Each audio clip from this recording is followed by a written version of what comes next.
বিদ্যুৎ যাওয়ার পরে চলে না অটো না নিজস্ব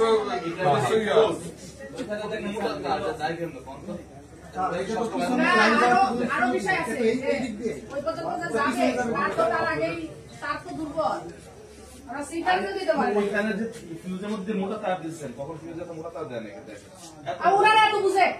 ওই তারটা এক ফিউজের তার আর ফিউজে লাগালে আপনার সব খুলে যাবে তারপর ফিউজ খুলবে না আপনি তো ফিউজের মধ্যে তারই দিবেন মোটা না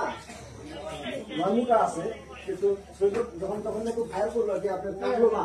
তখন তো শরীরটা ফিউজের যে খুব হালকা তার দেওয়া হয় যাতে স্পার্কল আপনার তার পর্যন্ত সিগন্যালই যায় আপনার তারই তো দুর্বল